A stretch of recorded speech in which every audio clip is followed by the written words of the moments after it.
बहुत बढ़िया जोश आता है। देखिए आज सबसे बड़ी एक बात प्रूव हुई, सब लोग ध्यान से सुनिए। सबसे पहली बात तो ये प्रूव हुई, बाहर बंद कराइए इसको, बाहर की व्यवस्था बंद करा दो, कि हम सब लोग भारत की जो हमारी ट्रेडिशनल पोशाक है, चाहे वो कुर्ता पजामा है, पगड़ी है, वो पहन कर बड़ा गर्व महसूस करते हैं। क्या ये बात हुई नहीं हुई? इन ड्रेसेस के सामने सब तरह की टाइयां फाइयां सब खेल है ना। जब पगड़ी पहनता आदमी अकड़ के ऐसे फोटो खिंचवाता है ना, मजा आया नहीं आया?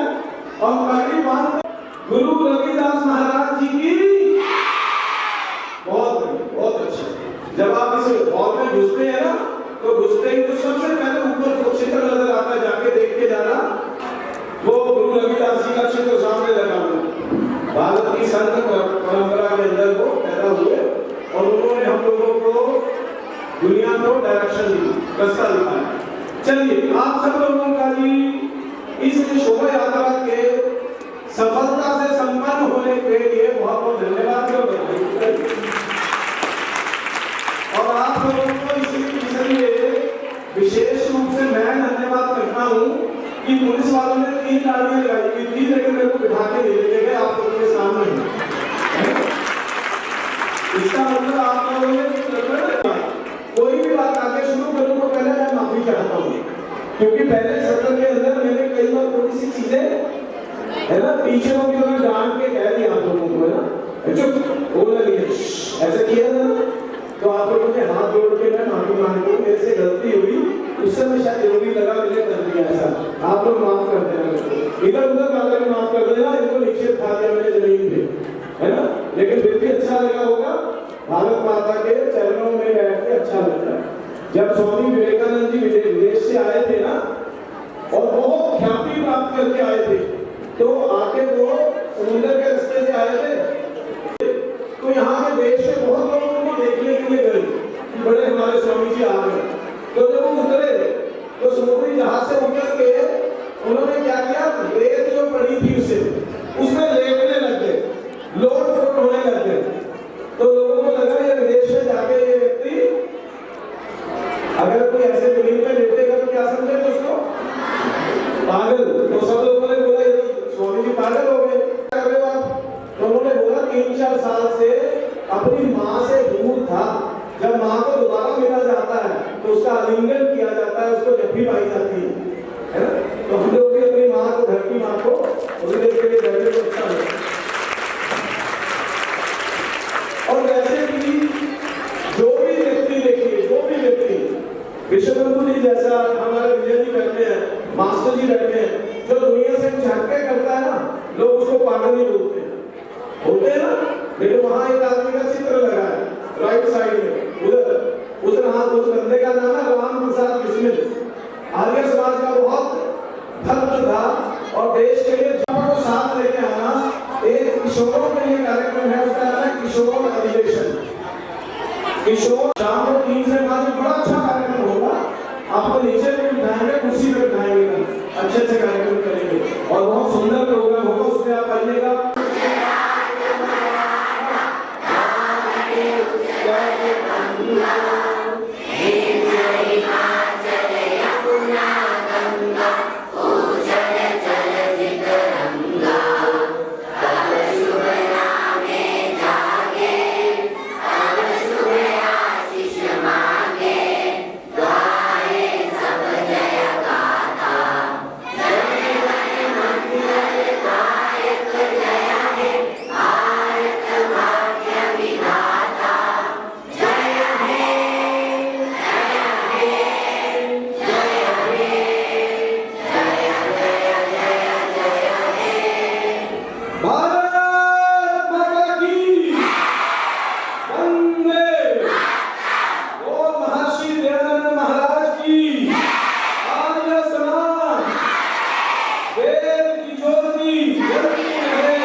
भूतस्य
शांते नायुक्तिं वेदेम इति सरस्वती।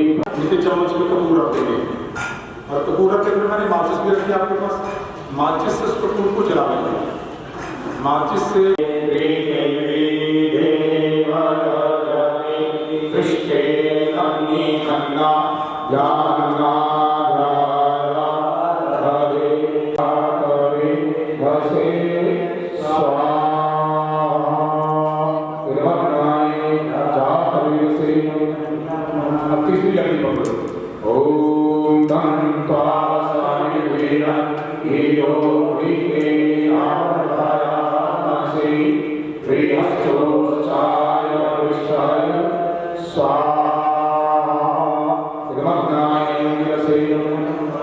एक लड़की जो उधर बैठे हैं क्या नाम करते हैं? हाँ नकली बेटे चम्मच पकड़ पड़ेगा। हाँ इधर जो बड़ी बेटी जिसने क्या नाम बैठे आप? हाँ दीपाली बेटे चम्मच पकड़ो। इधर ये बेटी जी बच्चे आप चम्मच पकड़ो। आपसे क्या नाम है? नहीं बेटी आप चम्मच पकड़ो ठीक है।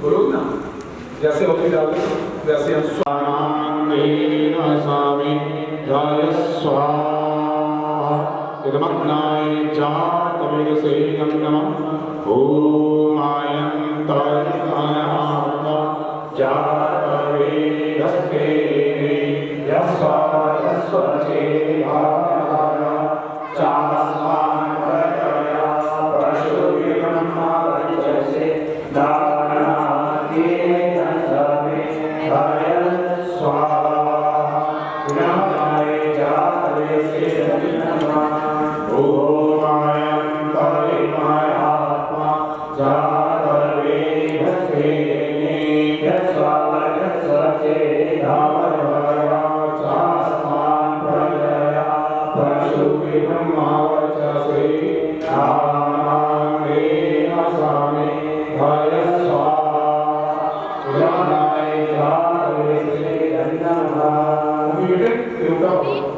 लोटा बढ़ेगा देखो उस तरफ से पानी डालते दीपक ही का खाना है हाथ में पानी ले लो डालो पानी तो ऐसे चलो गर्मी पानी डालते गई और हाथ में डालते की पटनी है उस पर डालते गई ओम नमः नमः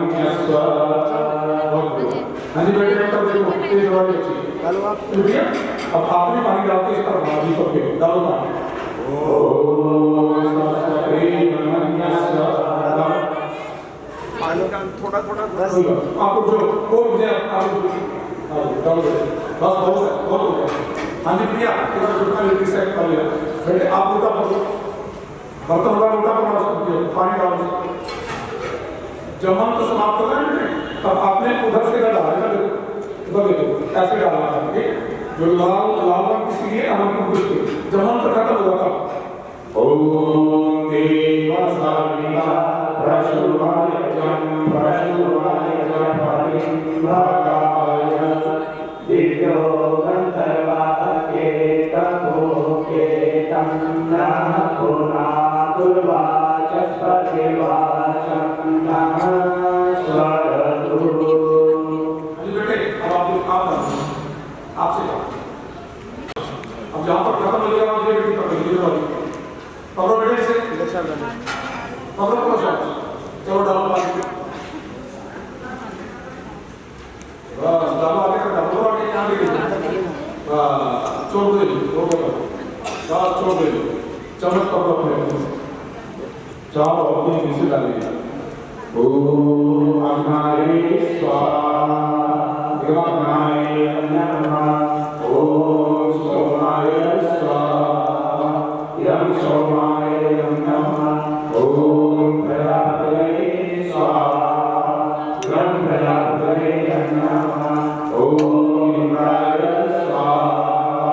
इंद्राय नमः। ओम गणाय स्वाहा। गणाय नमः। ओम गणाय नमः। ओम सत्वाय ब्रह्मणा वन्दमान सदा शास्त्रे यजमानो हरिर्भिः हरे नमो वर्णे हरो जुषं समानायु प्रभु श्री स्वाहा। गंगराय नमः। ओम शतं वरुणये सहस्रं यजिया पासा विदता महन्तः हे अद्य सवितो तस्मोष्ये मुञ्चन्तु मरुतस्वनः स्वाहा। गंगराय सर्वेषु श्रीजगद्दशरथिर्यज्ञम्। ओम माया सागे अरण्य सविपाशस्त्रनिर्भया असि अयानो यज्ञं वास्यया नो देहि भेषजं स्वाहा। गणाय आदित्यगते कवाना वचो ओम भवतं नासानसौ सचेतसावरे भसौ मायजं एवं भवतमद्यना स्वाहा। इदं जातवेदोभ्यामिदं नमः। ओम अग्नियो सर्वे असंका सजो स्वाहा। ओम गणाय प्राणाय स्वाहा। ओम स्वाहाय ज्ञानाय स्वाहा। इदमादित्याय ज्ञानाय नमः। ओम भूर्भुवः स्वः इतेभ्यः प्राणापानज्ञानेय स्वाहा। इदमग्नि भगवान्तेभ्यः प्राणापानज्ञानेय नमः। ओम आपूज्योतिरसोऽयं ब्रह्मा भूर्भुवः स्वः स्वाहा। ओम यं वेदा पवित्र पावन पवित्र जयंती मंत्र का पाठ करेंगे। तत्पश्चात आचार्य जी भी पाठ करेंगे। पूरा प्रचोदयात् स्वाहा।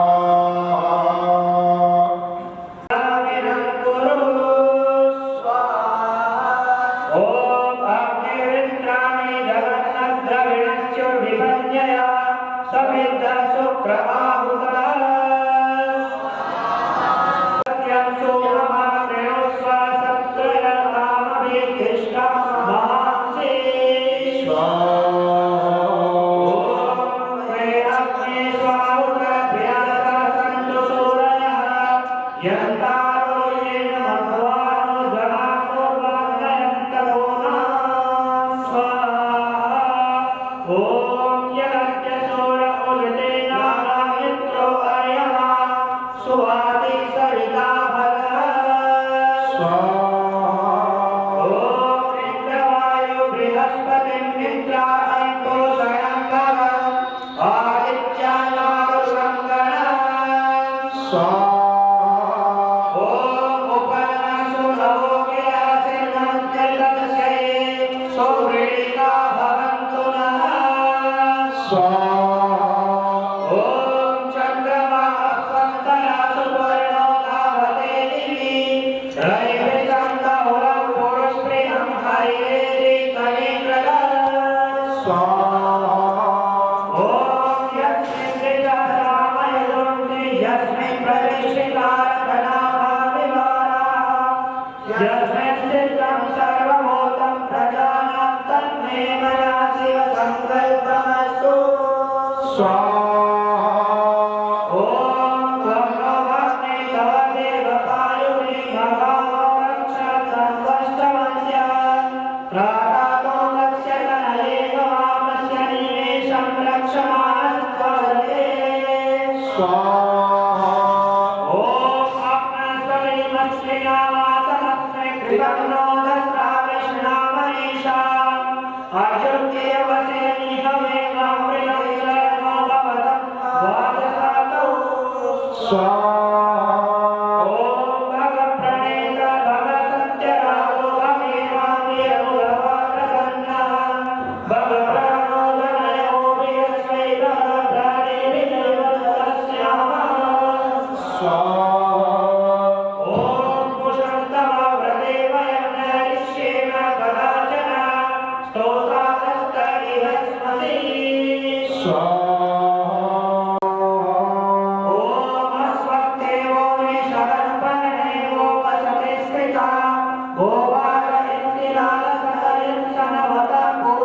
पूरे ना होगी हो ले लो सामग्री कम दो सामग्री बैठे सामग्री कम ना हो धियो यो न प्रचोदयात् स्वाहा ओम भूर्भुवः स्वाहा तत्सवितुर्वरेण्यं भर्गो देवस्य धीमहि धियो यो न प्रचोदयात्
विद्याद्रविणं त्वमेव सर्वं मम देव देव त्वमेव सर्वं मम देव देव।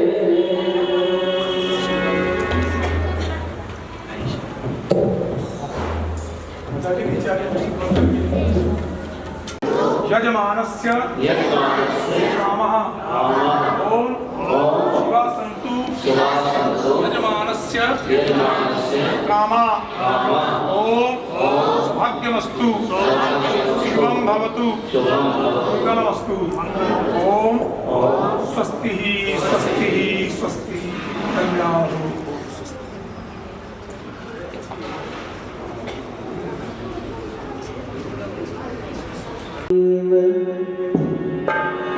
सवितर दुरितानि परासुर यद भद्रं तन्यासु।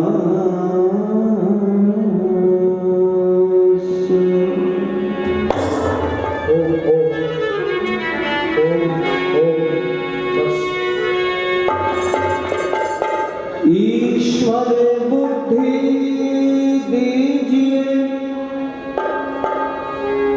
हे बुद्धि के भंडार।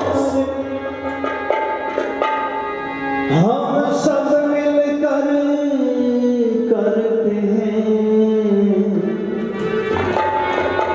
प्रभु जी नमस्कार।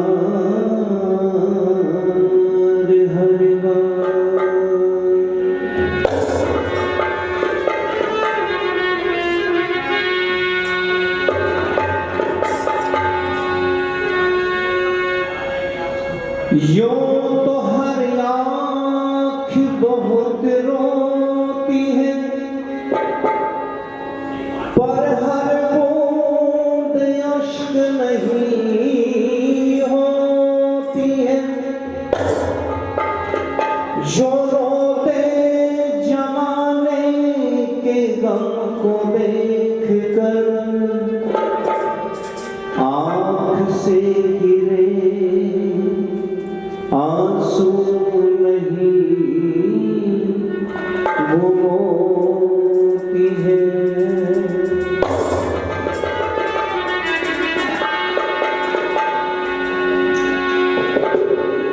जगत में चिंता मिटी उन्हीं की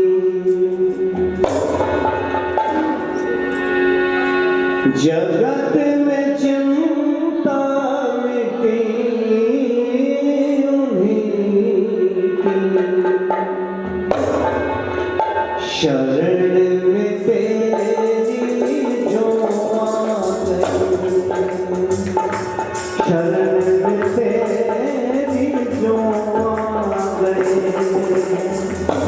वही तो जग में हरे भरे वही तो जग में हरे भरे। शरण में तेरी जो आ गई शरण में तेरी जो आ गई जगत में चिंता मिटी हुई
तुझको किसी ने छल से न पाया, तुझको किसी ने छल से न पाया, तुझको किसी ने बल से न पाया, तुझको किसी ने छल से न पाया, तुझको किसी ने बल से वही परम पद को पा गए हैं, वही परम पद को पा गए हैं।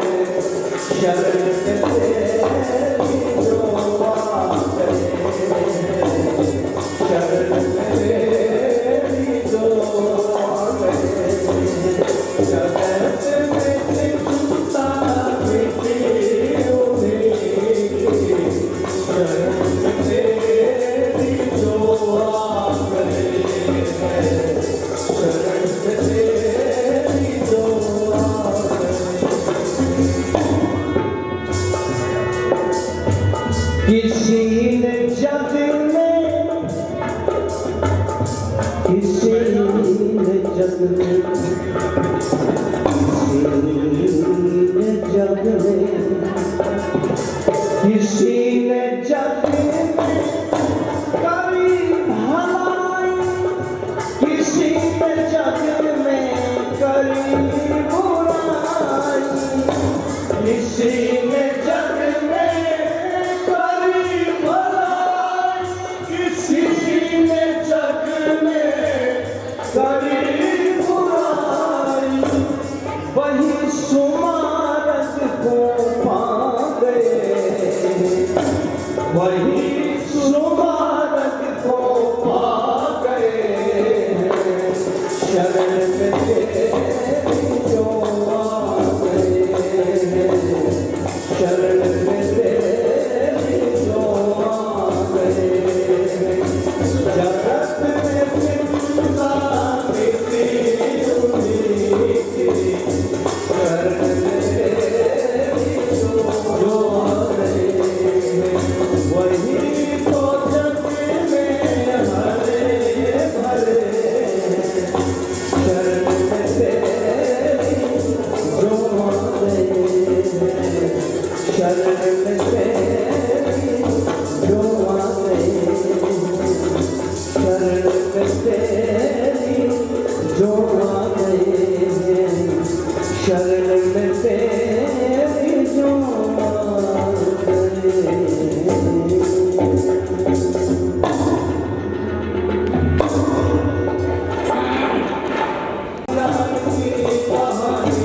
हिंदुस्तान की आओ तुम्हें सुनाए कहानी, हिंदुस्तान की मेरे देश के जवान, मेरे तिरंगा गुलाम, वीर कुर्बान, फांसी लाई की कहानी, हिंदुस्तान की।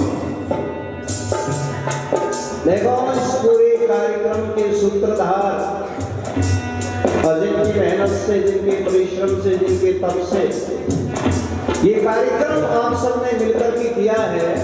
हमारे बहुत ही यशस्वी प्रधान जी श्री विश्वबंधु आर्य जी और इस कार्यक्रम के संयोजक श्री वेद प्रकाश जी,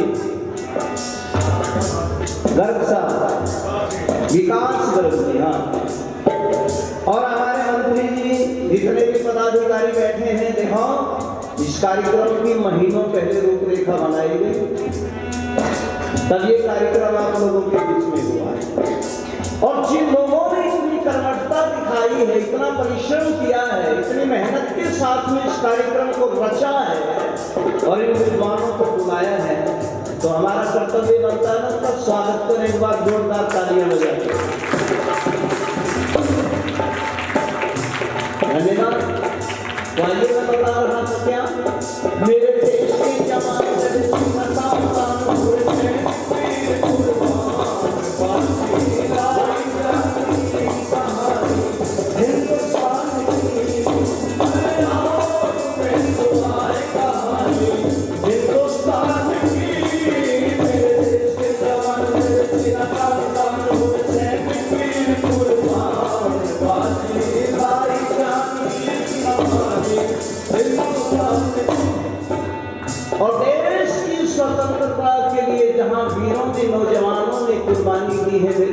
बहनों का योगदान कम नहीं रहा है। नाम आता है बहुत सर्वोपरि इसका। सुनो, महारानी लक्ष्मीबाई नाम आना था धड़सा, महारानी लक्ष्मीबाई नाम आना था धड़का रे, भूमि में आई लिया बाघ कमर लड़का, भूमि में आई लिया बाघ कमर लड़का, लड़ी वो रानी डट डट के कभी ना रखा कदम हट के, लड़ी वो रानी डट डट के कभी ना धरा कदम हट के, वो भूमि लहू लुहान की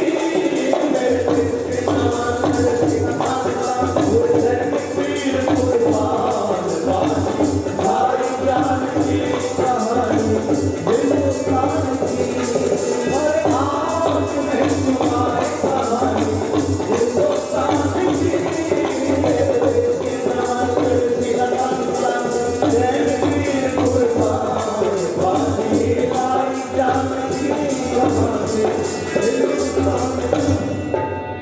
बहुत मार्मिक पंक्तियां आप कई बार गुनगुनाते हैं, पढ़ते हैं। सुभद्रा कुमारी चौहान ने जो लिखा था, बुनते दो हर बोलों के मुख मैंने सुनी कहानी, याद आया बच्चों? बुनते दो हर बोलों के मुख मैंने सुनी कहानी थी, और कह दो खूब लड़ी मर्दानी वो तो, जोर से बोलो, खूब लड़ी मर्दानी वो तो, अरे पीछे वाले के बोल दो इस बार जोर से, खूब लड़ी मर्दानी वो तो झांसी वाली रानी थी। झांसी से ग्वालियर तक लड़ती चली गई बच्चों, और वो वीरांगना वो देवी जिसने 101 मील के उस एरिया में इतना फासला, थोड़ी सी कम करो, ज्यादा हो जाए, झांसी से ग्वालियर लगभग 101 मील पड़ता है, और इतने मैदान में रानी लक्ष्मीबाई ने अकेली ने अपनी तलवार से 711 अंग्रेजों को खत्म किया। 711 अंग्रेजों को अपनी तलवार के सामने उसने कत्ल किया। ऐसी वीरांगना का इतिहास जब हम पढ़ते हैं तो गर्व से सीना चौड़ा हो जाता है। और जब नौजवानों की बात करें,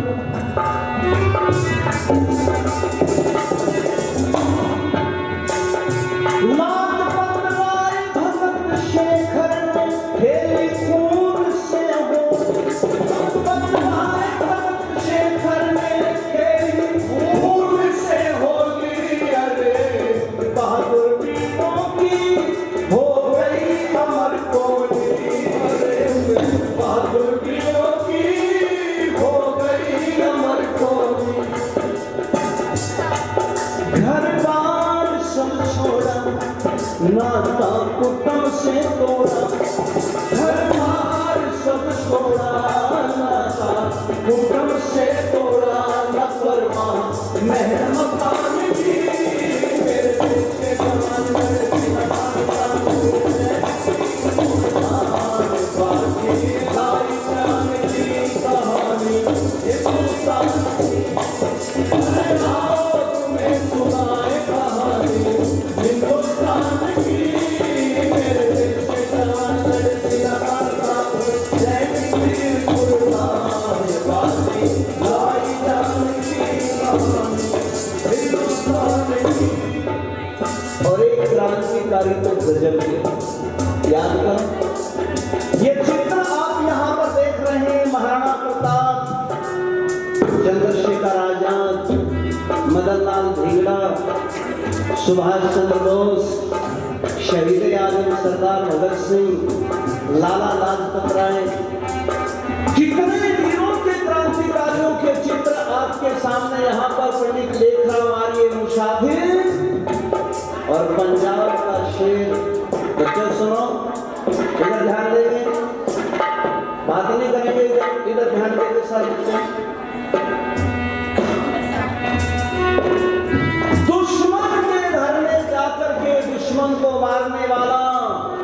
इसी पंजाब की धरती का वो शेर की माँ का शेर पुत्र है जिसका नाम था वीर पुत्र सिंह। ऐसे ऐसे शेर पैदा हुए यहाँ पर, ऐसे ऐसे वीरों में जन्म लिया यहाँ पर।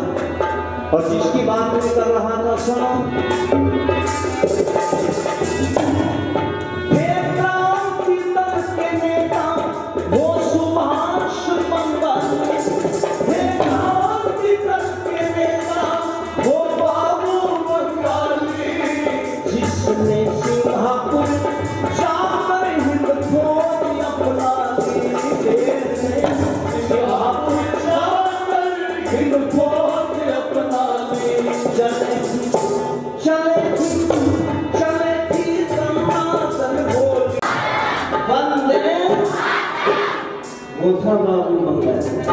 और छोटे छोटे बच्चों की बात करो, धर्म के लिए, राष्ट्र के लिए बलिदान। ये पंजाब की धरती बहनों माताओं सजनों सबसे अधिक बलिदानी पैदा करने वाली। आज से हजारों वर्ष पहले सरहिंद में गए वाला कभी आपके पंजाब में सरहिंद और सरहिंद में जाकर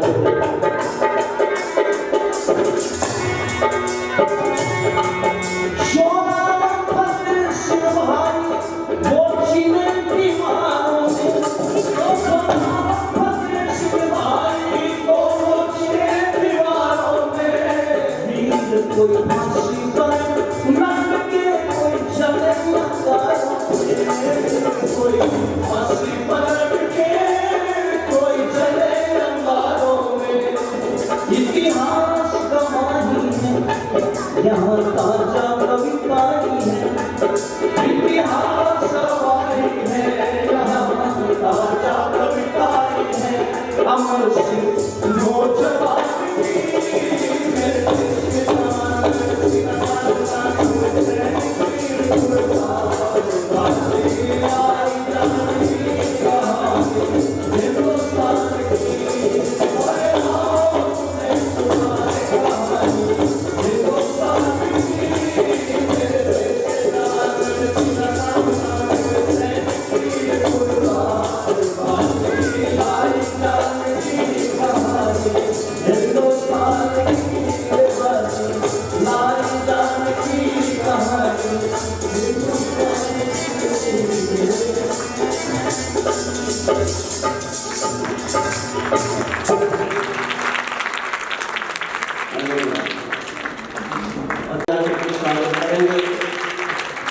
हमारे धर्माचार्य आदरणीय श्रद्धेय श्री आचार्य राकेश शास्त्री जी, उन्होंने भी राशि मुझे दी है 100 रुपए।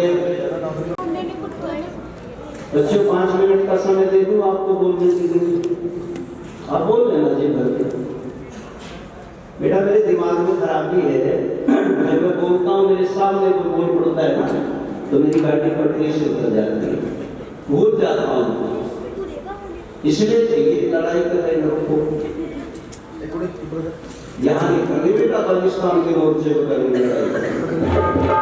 यहाँ लड़ना नहीं है, यहाँ तो आराम से बैठना है। संगच्छध्वं संबद्धं समवरान शिजान्तां देवा भागं यथा पूर्वे समजानानां उपासना। प्रेम से मिलकर चलो बोलो सभी जानी बनी, पूर्वजों की भांति हम वेद के वाणी बने। इसलिए आपने यहाँ पर बड़े आराम से बैठना है, दोनों अलग अलग करना भैया।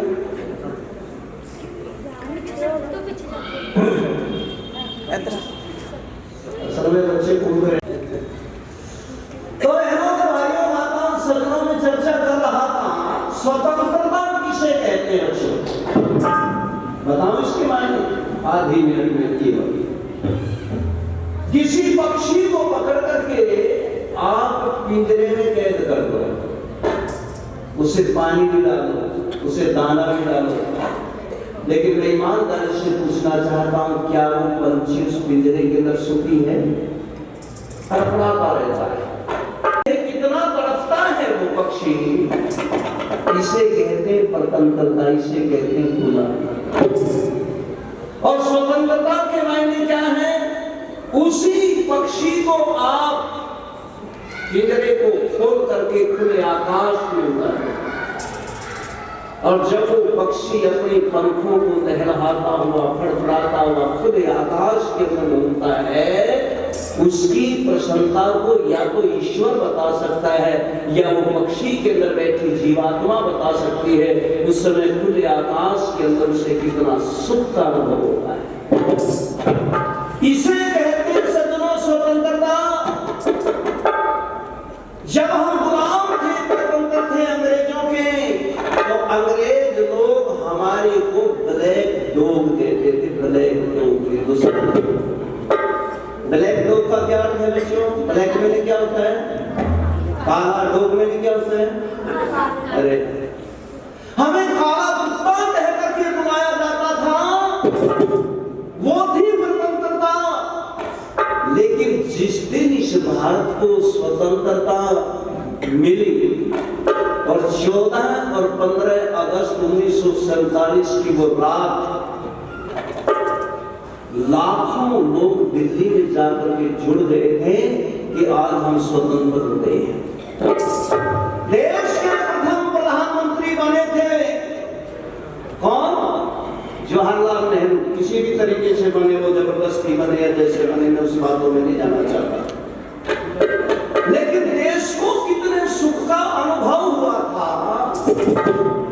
अरे देश वो देश है जिसे वीरों की जननी कहा जाता है।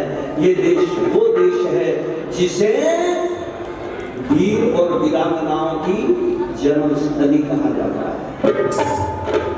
याद करिए, उस समय को याद करो जब घर घर से माताएं अपने पुत्रों को आशीर्वाद देकर के मैदान जंग में निकालती थी, और फांसी पर चढ़ते हुए भी वो नौजवान तराने गाते थे। मायूसी नहीं होती थी उनके चेहरे पे, वजन बढ़ जाता था उनका। जब फांसी के फंदे की तरफ ले जाते थे, इतनी प्रसन्नता होती थी कि उनका वजन बढ़ जाता था। और फांसी पर चढ़ते हुए तराने क्या गाते थे? आज चंद पंक्तियां कह देता हूं, समय इतना ही है, आगे जब समय मिलेगा तो फिर कि सरफरोशी की तमन्ना अब हमारे दिल में, सरफरोशी की तमन्ना अब हमारे दिल में,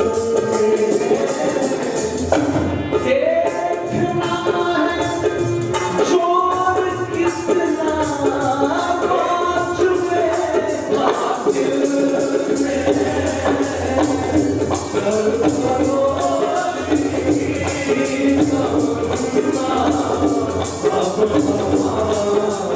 दिल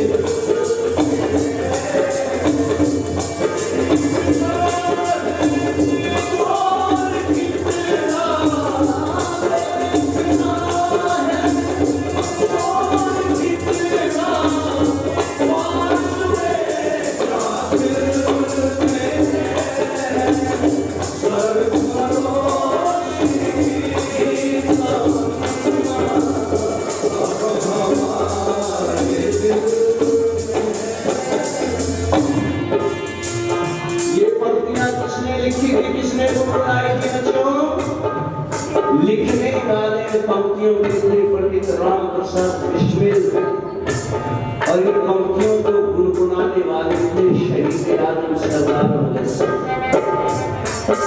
फांसी पर चढ़ते हुए ये पंक्तियां गा रहे हैं, और पंडित राम प्रसाद बिस्मिल ने कहा था, लिखा था ज्ञान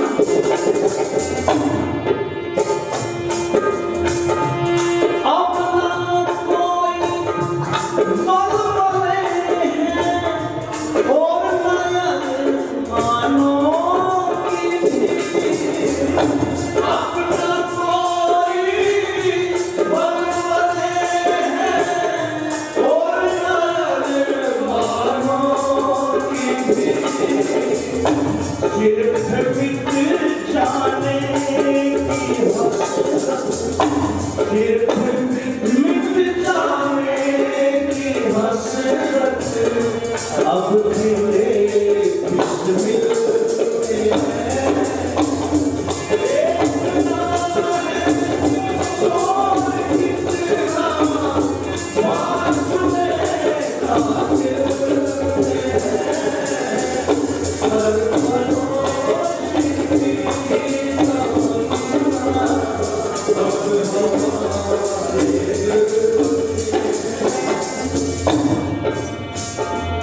कुछ लोगों ने कहा रे रामप्रसाद मर जाओगे कौन था ये देश पता नहीं तुम्हें याद करेगा या नहीं करेगा।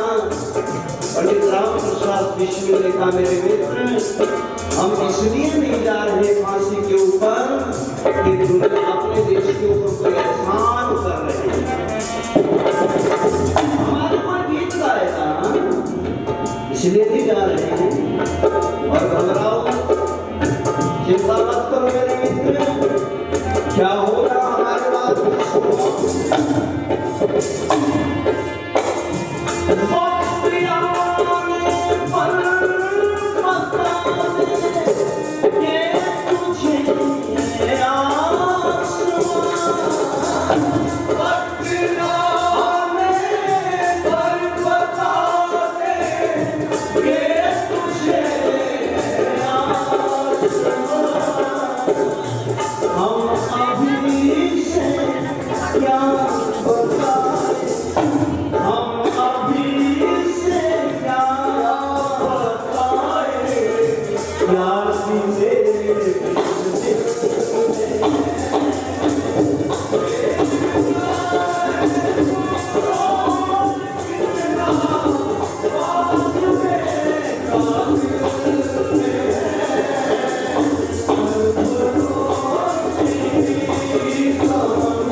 हम अभी से क्या बताएं क्या हमारे ऐसे ऐसे क्रांतिकारियों ने देश को स्वतंत्रता दिलाई है। आइए समय का संकेत मुझे दिया जाता लोकसभा के द्वारा और वो घड़ी से 3 मिनट आगे पहुंच गई। कोई बात नहीं 3 मिनट आगे कम कर ली शेष चर्चा उसके बाद आप लोगों के बीच में ऐसी लगातार 3-4 दिन तक क्रांतिकारियों के इतिहास उनकी चर्चाएं हम आप लोगों के बीच में करते रहेंगे। आप लोग सुनने के लिए आइए। आप लोगों को निराशा नहीं होगी। मुझे लगता है आपको यहाँ से कुछ लाभ होगा। इन्हीं शब्दों के साथ अपनी वाणी को विराम देता हूँ। ये हमारी भारत की जो समाज की नींव है हमारी परिवार व्यवस्था उसके ऊपर हमने डेडिकेट किया है। भारत के अंदर ये जो परिवार की व्यवस्था है ये इतनी बड़ी है। अभी एक दिन हमारे चंडीगढ़ में अजय दत्ता जी हैं वो एक दिन एक बात सुना रहे थे कि जब नितिन गडकरी जी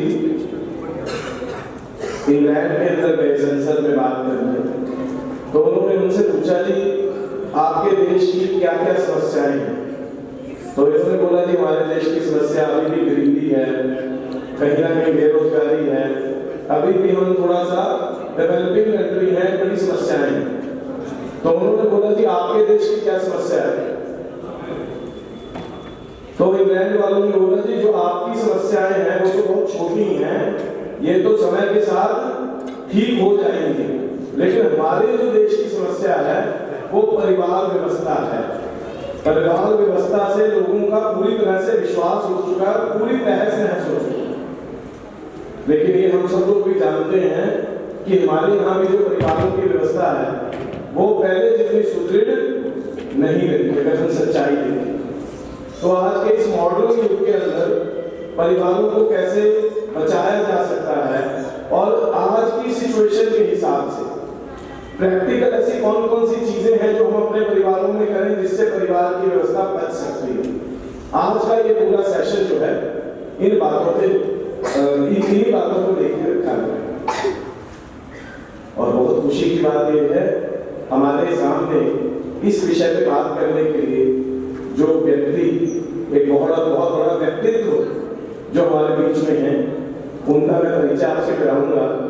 और मैं विश्व बंधु जी हमारे प्रधान जी से ये विनती भी करूंगा कि उनको मंच पे लेके आएंगे। आप हैं श्री प्रेम गोयल जी जो मूलतः मानसा के हमारे पंजाब में रहने वाले हैं और बचपन से ही समाज सेवा में रुचि है और सारी जिंदगी जो है संघ के प्रचारक के रूप में उन्होंने समय दिया है। और आज हमें परिवार किस प्रकार से बचाए जा सकते हैं उसके ऊपर बात करेंगे। मैं माननीय मुनीश्वर जी जो हमारे इस पूरे कार्यक्रम के संरक्षक मंडल के सदस्य हैं उनसे भी विनती करता हूँ सबसे पहले एक लैंप लाइटिंग यानी दीप प्रज्वलन के लिए हम लोग यहाँ आएंगे और हमारे नगर के माननीय को स्मृति चिन्ह और शॉल भी हम भिजवा देते।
मैं माननीय मुनीश्वर जी और श्री विश्व बंधु जी से अनुरोध करूंगा कि माननीय प्रेम को अच्छे स्वास्थ्य के लिए और दीर्घ जीवन के लिए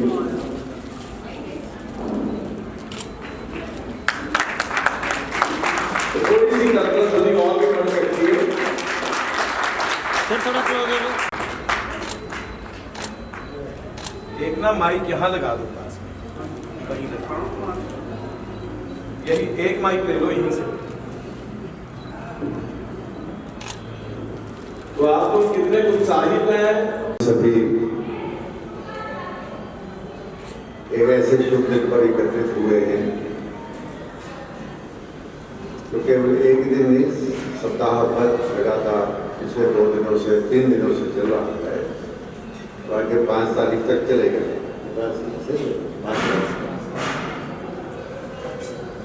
तो उसमें एक बीच में तो भारत देश के संबंध में अभी इतिहास भजनों के द्वारा और वास्तव में यहाँ जो चित्र लगे हुए हैं इनको देखकर भारत के पूरे इतिहास को स्मरण हो आता है। आज़ादी के संबंध में तो बहुत बताया ही है, हम सब ने सुना है और मैं समझता हूँ बहुत से लोग जानते हैं। मेरा एक सौभाग्य रहा है कि उन्हीं दिनों में 47 के दिनों में 15 अगस्त 1947 का दिन मैंने देखा हुआ है। तो मेरी उम्र पर अभी 85वां वर्ष चल रहा है। तो मेरा जो गांव था पंजाब में उसमें 90% ऐसे समाज के लोग थे जो आज वहाँ नहीं हैं, आज के पाकिस्तान में चले गए। जो कभी हिंदुस्तानी होता था वो तो पंजाब भी एक हिस्सा था और मेरा विश्वास भी वैसा बन रहा है कि वो फिर से आज का पाकिस्तान टूट जाएगा और भारत के साथ फिर से आकर मिलेगा। निश्चित ये हमारे देश के ऋषि मुनियों की भविष्यवाणी है, मैं नहीं कहता। पांडिचेरी के महर्षि अरविंद उन्होंने 15 अगस्त 1947 को ये भविष्यवाणी की थी कि हिंदुस्तान और पाकिस्तान के जो विभाजन है, ये समुद्र के किनारे रेत पर लकीर है और ये मिट जाएगी, और वो दिन आने वाला है, वो दिन नजदीक आ रहा है और हम उधर को बढ़ रहे हैं। और निश्चित ही ऐसा लगता है, उनकी जो भविष्यवाणी है, उनका तो कहना है कि 2032 तक पाकिस्तान नाम का देश नहीं रहने वाला। उनकी भविष्यवाणी, स्वामी विवेकानंद जी की भविष्यवाणी। वो ऐसे इतिहास के पन्ने हैं जिनको भी भजनों के द्वारा भी हमने सुना है। वास्तव में तो बात सत्य थी कि मैं चाहता था कि यहाँ कुछ कहने की आवश्यकता नहीं है, सुनना ही मेरे लिए बहुत समय के बाद, वैसे इस हॉल में तो कई बार आया हूँ मैं, यहाँ कार्यक्रम अनेक हुए हैं पहले, और इसी भवन में कार्यक्रम हुआ था यही परिवार प्रबोधन के बारे में, और सब लोगों से मिलना जुलना चलता रहता है। तो परिवार ये समाज की एक छोटी इकाई है। परिवार ठीक होगा तो समाज ठीक होगा, समाज ठीक होगा तो अपना देश उसी ऊंचाई तक पहुंच जाएगा जिस ऊंचाई के कारण से हमारे देश के ऋषि मुनियों ने, संतों ने मानवता का बोध देने के लिए जियो और जीने दो, प्राणी मात्र का कल्याण, इन दो बातों के आधार पर दुनिया के अंदर भिन्न भिन्न देशों में जाकर इस मानवता को जागृत किया है। और उसी का एक आधार बना था कि दुनिया के भिन्न भिन्न देशों ने हमारे देश को कहा विश्व गुरु भारत, जगत गुरु भारत, सोने की चिड़िया। हम सब लोगों ने सुना है, लेकिन आज कहना पड़ता है कि भारत विश्व गुरु था। तो मुझे ऐसा लगता है कि हमारे संतों के प्रवचनों से, आज ऐसे भजन मंडलियों के द्वारा और अनेक कथाओं के द्वारा, नाटकों के द्वारा फिर से अपने देश के अंदर ऐसे जागृति आ रही है कि दुनिया फिर से भारत को विश्व गुरु ही कहेगी। एक अंतर आएगा छोटा सा, विश्व गुरु भारत, जगत गुरु भारत, सोने की चिड़िया नहीं कहेगा, क्योंकि सोने की चिड़िया को तो लोग लूट कर ले, सोमनाथ मंदिर को लूटा और बहुत से मंदिरों को, परंतु आप कहेंगे भारत तो सोने का शेर है, शेर। अब शेर को लूटा नहीं जा सकता, शेर के सामने आकर तो नतमस्तक होना पड़ेगा। और आज आप अखबारों में पढ़ रहे होंगे पिछले 2-4 दिनों से कि 20 देशों ने तो आकर यहाँ पर नतमस्तक होना स्वीकार कर ही लिया। और आपने एक तारीख और भी ऐसी देखी होगी, सुनी होगी, उस दिन को ध्यान करें कि जिस दिन दुनिया के अंदर 172 देशों के अंदर भारत माता की जय और वंदे मातरम का गीत हुआ है। आप में से किसी को ध्यान है वो दिन कौन सा है? 21 जून, ध्यान में होगा, योग दिवस। 172 देशों के अंदर भारत माता की जय और वंदे मातरम का गीत बोला गया और हर वर्ष वो देश बढ़ते जा रहा है। तो भारतीय परंपरा, भारतीय संस्कृति, भारतीय सभ्यता और अपनी परंपराओं के आधार पर समय समय पर मैं मुझे स्वामी महर्षि दयानंद जी की जीवनी कुछ दिनों से पढ़ रहा था, जब मुझे पता लगा कि यहाँ आना है और आर्य समाज के द्वारा जो जागृति हुई 19वीं शताब्दी के अंदर कि सुप्त देश को फिर से जगाना है, हम कौन हैं और हमारा इतिहास के अंदर जैसे भी अनेक क्रांतिकारियों का जीवन हमारे सामने नाम बोले गए हैं। मेरी प्रार्थना भी है कि समय पर उनका जीवन पढ़े भी जरूर, क्यों ऐसा उन्होंने किया और उनको क्या मिला। फांसी पर चढ़ गए, बच्चे दीवारों के अंदर चुन गए। तो ऐसे अनेक इतिहास के पन्ने हैं जिससे कि हम अपने परिवारों के अंदर, अपने बच्चों के सामने उन चित्रों को भी प्रकट करें और उनके शब्दों को भी, उनके जीवन के संबंध में भी अपने परिवार को बढ़ाकर उनको सुनाएंगे तो उनके ध्यान में आएगा कि जिस पगडंडी पर वो लोग चले गए, हम कुछ कदम तो आगे बढ़े। हर व्यक्ति महर्षि दयानंद स्वामी श्रद्धानंद नहीं बन सकता, उद्धव सिंह, रामप्रसाद बिस्मिल नहीं बन सकता, भगत सिंह नहीं बन सकता, परंतु उन्होंने जो किया है, उन्होंने जो हमारे लिए एक मार्ग बनाया है, हम कुछ कदम उस पर चल सकते हैं। तो उसके लिए अपने परिवार के संबंध में चिंतन करना, ये एक विषय है। परिवार मिलन नहीं, परिवार प्रबोधन, यदि परिवार के संबंध में ही अनेक बातों का, हम लोग कोई भाषण नहीं है, केवल संवाद है कि सबसे पहले अपनी पहचान, हम कौन हैं। तो इस पहचान को मान लो, जिस मोहल्ले में, जिस घर में हम रहते हैं, अब उस गली कूचे में कोई बाहर का व्यक्ति आता है और हमारे घर को देखता है, घर को देखकर वो समझ आता है कि एक घर के अंदर ऐसे बंधु रहते हैं जो इस धरती को मां मानते हैं, जो गाय को भी मां मानते हैं, जो तुलसी को भी माता कहते हैं, उसकी पूजा भी करते हैं।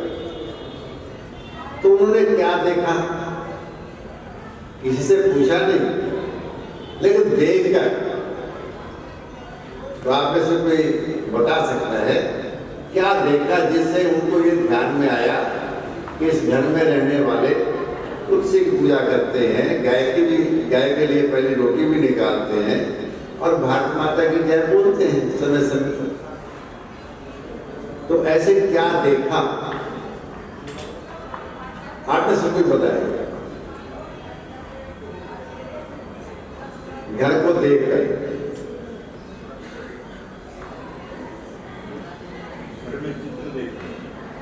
घर में नहीं, बाहर, घर के बाहर, चित्र तो अंदर जाकर देखते हैं जी। घर के ऊपर ओम का झंडा है, एक बात हो सकती है। अब और क्या हो सकता है, पीछे बता सकते हैं जी।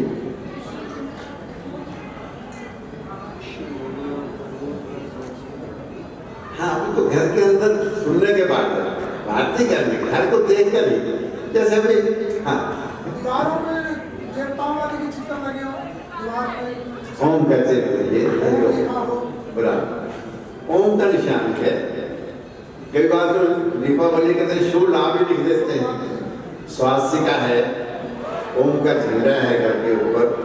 तो ऐसे कोई ना कोई चिन्ह अपने घर के बाहर लगाया हुआ है। हम क्षमा मांग रहा हूँ सबसे।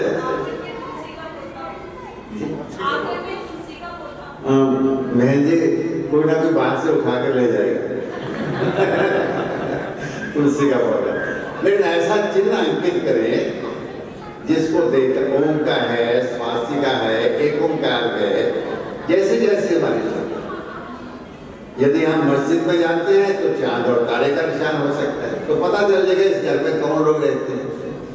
तो जिस घर के बाहर ऐसा कोई चिन्ह, ऐसे आजकल ऐसी टाइलें आ गई हैं कि आपके मुख्य द्वार पर वो टाइल भी लगा सकते हैं। किसी महापुरुष की हो सकती है, राम का चित्र हो सकता है, कृष्ण का हो सकता है, राधा कृष्ण का हो सकता है, सीताराम का हो सकता है। अगर पंजाब में जाएंगे तो हीर रांझे का भी हो सकता है, सस्सी पुन्नू का भी हो सकता है। ऐसी टाइलें लगाते हैं। तो जिसके बाहर ऐसा कोई चिन्ह या कोई ऐसी टाइल या ऐसी कोई निशानी है, क्षमा करें, वो जरा हाथ खड़ा करें। जिनके घर के बाहर, और ज्यादा हाथ नहीं खड़े हुए, तो मेरी प्रार्थना है कि अवश्य ऐसा हाथ देखो दोनों हाथ खड़े करना तो अच्छा नहीं होता, एक हाथ खड़ा करने में कोई आपत्ति नहीं है। तो ऐसा चिन्ह जरूर अंकित करें। जैसे भी भजन में भी बात आ रही थी कि वे सुनना नहीं, केवल मनन करना और उसको साथ से करें। तो ऐसा चिन्ह कोई भी लगा सकते हैं। ऐसे कोई चाहे मुख्य द्वार पर लगाए, पताका बनाए, ओम की पताका है, ध्यान में आ जाए। तो पहली बात ये अपने घर की पहचान। अब मान लो वो व्यक्ति कई बार अपने कहते ना अतिथि देवो भव, घर के अंदर आ जाता है, हम ले आते हैं और आपको प्यास लगी है और बैठो पानी पियो। वैसे तो यहाँ अपने विदेश से बहुत लोग आए, ह्यूम सागर और पाहियान का नाम सुना है बहुत से लोगों ने इतिहास में। तो वो एक गांव में गए थे, बाहर गांव के बाहर, घर के बाहर बड़ी उम्र की दादी माँ बैठी हुई थी। तो उनको कहा प्यास लगी है माता जी, हमें पानी पिलाओ। वो अंदर गए, देखा उसने, वो कहीं अक्षर ज्ञान नहीं किया था, किसी विद्यालय में पढ़ाई नहीं की उसने, लेकिन उसको देख कर समझ गई कि ये कोई बाहर से आया हुआ विदेशी, भारतीय नहीं। तो अंदर से जाकर 2 गिलास दूध का ले आए। कहते आप पियो। उन्होंने कहा हम तो पानी मांगा है कि हाँ, जिस देश से आप आए हैं उस देश में पानी भी पैसे से मिलता है। ये भारत देश है, अतिथि देवो पर, आपकी प्यास मिट जाएगी। तो उन्होंने दूध पिया। और आप लोगों ने पढ़ा है, हम सब लोगों ने पढ़ा ही है कि भारत की नदियों में पानी नहीं, दूध और दही बहे। ये वही से बात कर। तो ये अपना अतिथि देवो भव, वो अंदर आ जाता है। अंदर आने के बाद देखता है कि बड़े अच्छे गमले लगे हुए फूल हैं, और आजकल तो ऐसे फूल लग जाते हैं जिसकी सुगंध ही नहीं आती, देखने में अच्छे लगते हैं। तो उन्होंने देखा अनेक तरह के फल फूल लगे हुए हैं, परंतु एक पौधा नहीं है जो हर भारतीय के घर में होना चाहिए। वो पौधा कौन सा है? तुलसी का। अब तुलसी के संबंध में इसलिए मेरी प्रार्थना है कि तुलसी का पौधा, और विशेषकर जो मेरा एक सौभाग्य रहा है कि अपने देश के ऐसे वनवासी क्षेत्र में मैं गया हूँ, झारखंड, ऐसे जहाँ जंगलों के अंदर जाना हुआ, तो श्याम तुलसी, राम तुलसी, श्याम तुलसी यानी काली तुलसी। श्याम तुलसी के 2 बहुत बड़े गुण हैं। मुझे पहले जानकारी नहीं थी, मैं 2004 की बात कर रहा हूँ। तो जब मैं गया तो उन्होंने बताया, देखा कि जंगल में हर वृक्ष के नीचे श्याम तुलसी का पौधा है। मैंने क्या राम तुलसी नहीं होती क्या? क्या होती, पर तो श्याम तुलसी के अंदर 5 फीट के सर्कल में कोई जहरीला जानवर नहीं आता। इसलिए श्याम तुलसी का पौधा हम अपने सराहने लेकर जंगल में सोते हैं। तो पहला गुण उसका ये, और तो बहुत से गुण हैं तुलसी के। दूसरा, तुलसी, श्याम तुलसी का अर्घ यदि 90 दिन हम अपने सोते समय 2 ड्रॉप आंख में डालेंगे, 3-4 दिन तो काफी कठिनाई रहती है, 90 दिन लगातार डालेंगे तो चश्मे का नंबर जिनको लगा है कम हो जाएगा। वैसे मुझे तो अभी 85 वर्ष की उम्र के अंदर चश्मा लगाने की आवश्यकता नहीं है, और ये किसी तरह उसको बिना नहीं होता। तो ऐसे श्याम तुलसी का पौधा अपने घर में हो।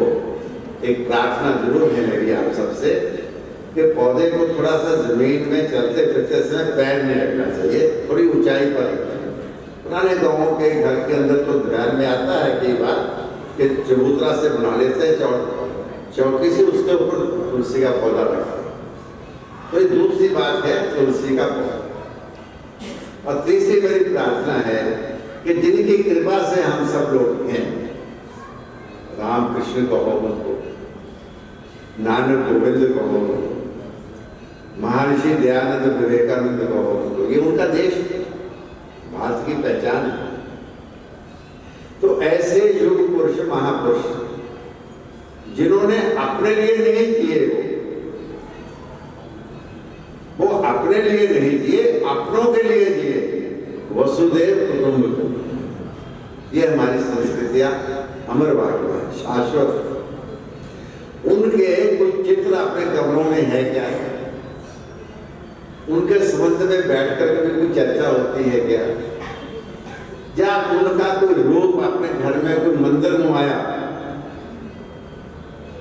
या जैसे आज यज्ञ होता है ये घरों में अंदर, तो घर घर में यज्ञशाला, गांव गांव में यज्ञशाला, पाठशाला, गौशाला, मनशाला, ये अपने भारत की पहचान है हर गांव को। ऐसे घरों तक पहुंचे तो ये संदेश महापुरुषों का अपने घर में सप्ताह में एक बार इकट्ठे मिलकर बैठे। और उस समय ऐसे महापुरुष, क्रांतिकारी, वीर बालकों के संबंध में चर्चा करें तो निश्चित ही अपने परिवार के बच्चों पर उसका प्रभाव देखने को मिलेगा। तो सप्ताह में एक बार इकट्ठे मिलकर बैठे। हालांकि होता नहीं, कई बार मैं घरों में जाना ना होता है, श्रीमान मुनीश्वर जी, विकास जी सब जानते हैं, तो क्योंकि मेरा अपना कोई घर नहीं है, जिस घर में जाए उसी को मैं अपना समझता हूँ। इसलिए आपको भी ऐसा कठिनाई में मत आना, अगर मैं आपको घर में आ गया जब आपने बुला लिया तो आप सुनने आप गरीब का हो गया, ऐसा नहीं है। मैं चल देता हूँ, भोजन किया, नाश्ता किया, चल दिया। तो जिस घर में गए उसी को अपना समझ। तो ऐसे घर घर के अंदर यज्ञशाला को यज्ञ करें, उसका महत्व है बराबर करने का। दूषित वायुमंडल दूर होता है उससे यज्ञ का। और गाय, भारतीय नस्ल की गाय के घी से यज्ञ करें, उसका प्रभाव अधिक होता है। तो इस प्रकार की सोच घर घर के अंदर बने। तो ये 3 बातें, घर की बाहर चिन्ह, तुलसी का पौधा, और घर के अंदर कोई मंदिर नुमाया या यज्ञशाला, ऐसा कोई रूप या ऐसे चित्र लगे तो उसके संस्कार होंगे। तो संस्कारों से निर्माण होता है, संस्कारों से निर्माण होता है। जैसा भी हम निर्माण करना चाहते हैं परिवार के अंदर, हमें पश्चिमी सभ्यता से बचना है। वैसे तुलसी के बारे में ये कहा है कि हमें पश्चिमी सभ्यता से बचना है और तुलसी को पश्चिम की हवा से बचाना है।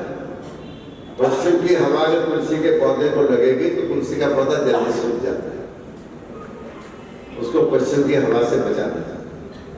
तो ये छोटी छोटी बातें घर के अंदर, अपने परिवार के अंदर सबको ध्यान में आए, इसलिए ये परिवार प्रबंधन का विषय। तो जैसे 3 बातों की ये बात है, अब 2 बातें और ऐसी हैं तो हम हर रोज तो नहीं कर सकते। सप्ताह में, 15 दिन में, 1 महीने में घर के सभी लोग मिलकर, इकट्ठे मिलकर भोजन करें, क्योंकि हर रोज नहीं हो सकता। विद्यार्थी अपने समय पर भोजन करेगा, ऑफिस जाने वाला अपने समय पर सुबह नाश्ता करके चला जाएगा, इकट्ठे बैठना नहीं होता। कई बार तो घर में जब जाते हैं तो बच्चा कई बार कहता है जी आप हमारे माता पिता को थोड़ा बताकर जाइए, हमारी तरफ कोई ध्यान नहीं करता है। हम सुबह जाते हैं, ये सुबह सैर को चले जाते हैं, जब बाहर जाते हैं हम सोए होते हैं, और जब हम स्कूल तैयारी करने जाते हैं तब ये बाहर से आते हैं। हम स्कूल से आते हैं तो ये अपने काम धंधे पर जाते हैं। तो कभी कभी तो ऐसा है कि मिलने ही नहीं होती। तो इसलिए कभी कभी इकट्ठे मिलकर बैठना और इकट्ठे मिलकर भोजन करना हर रोज नहीं हो सकता, ये बात सत्य है आज के युग में। लेकिन सप्ताह में, 15 दिन में इकट्ठे मिलकर भोजन करें और मंत्र सहित करें। गीता का भी श्लोक पढ़ दें, किसी तरह का कोई मंत्र याद नहीं तो अपना गायत्री मंत्र का ही उच्चारण कर ले, ओम सहनावतु सहनोभुनक्तु। तो इस प्रकार से अपना मंत्र के द्वारा भोजन शुरू करें। हाँ, ऐसे कार्यक्रमों में जब जाते हैं, ब्याह शादी में जाते हैं, तब तो एकदम प्लेट ली, लाइन में लग जाते हैं और पहले सब्जी लिए तो सब्जी को खाना भी शुरू कर देते हैं, फल लिया तो उसको भी खाना शुरू कर देते हैं, और कभी कभी तो चपाती तक नंबर ही नहीं आता इस तरह।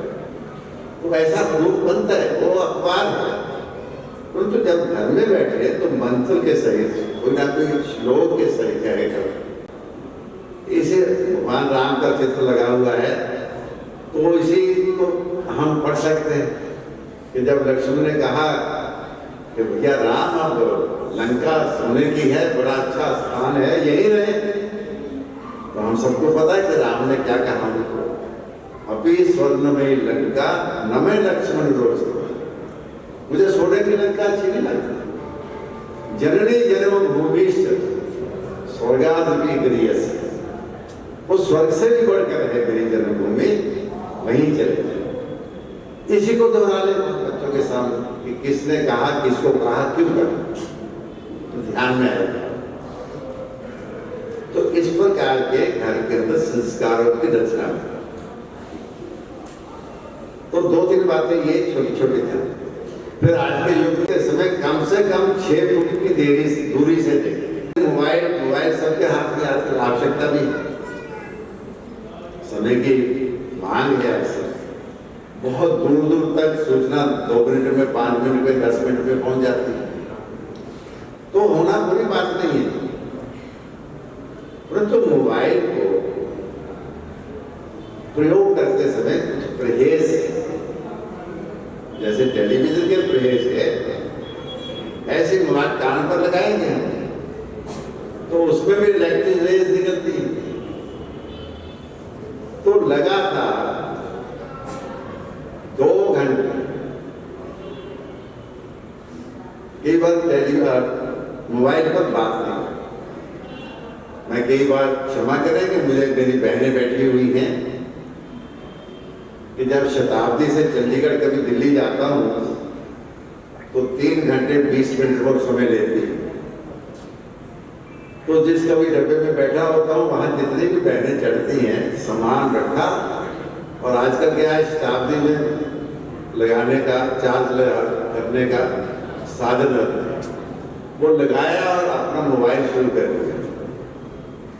क्या बात होती है, हम इतने बजे पहुंचेंगे, क्या बनाया है, सुबह क्या खाया था, हमारे आने पर क्या क्या बनाओगे, फिर शाम को किधर जाना है, कौन से होटल में जाना है, कहाँ सैर करनी है, ऐसी बातें होती रहती है।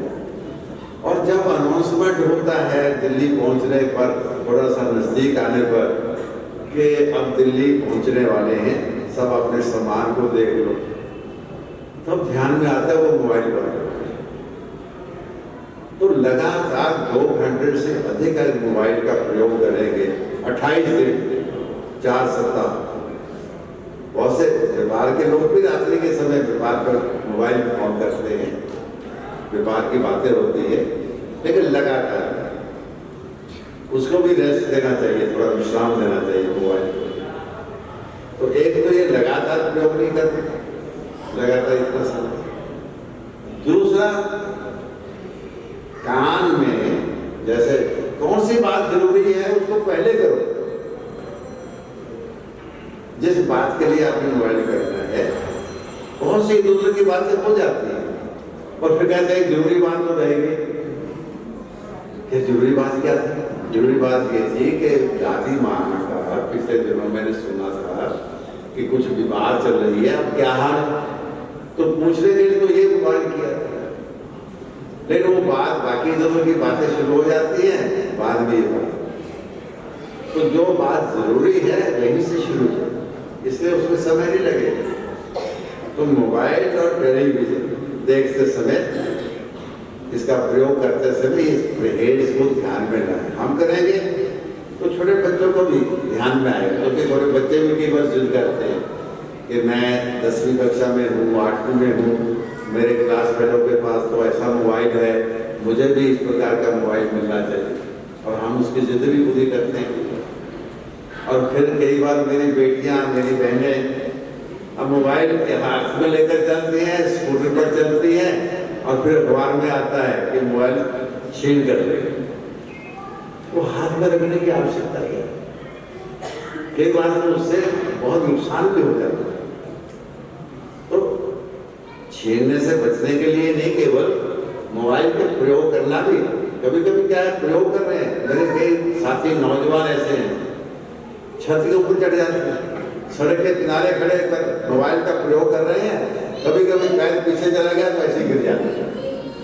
अब ऐसी घटनाएं दुर्घटनाएं जो होती हैं उन सबसे बचना है। अब ये बातें कब कर सकते हैं हम?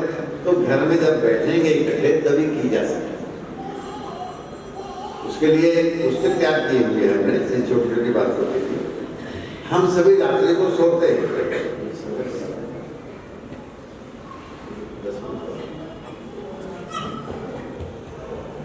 रात्रि सभी को सोना ही होता है, स्वाभाविक। सोते समय कभी भी, क्योंकि हम भागदौड़ करते हुए आते हैं, तो चारपाई पर बैठकर ऐसे सीधा एक नहीं सोना। विशेषकर 50 वर्ष से अधिक आयु के बहन भाइयों के लिए करवट लेकर सो, दाई करवट, बैठो करवट, दाई करवट। क्योंकि हम पुण्यदान करते हैं कौन से हाथ से करते हैं? दाएं हाथ से। और यदि झगड़ा हो जाए तो कौन सा हाथ से डंडा चलेगा? या हाथ चलता है तब भी दाया हाथ चलता है। तो शक्ति और भक्ति का प्रतीक है दाएं।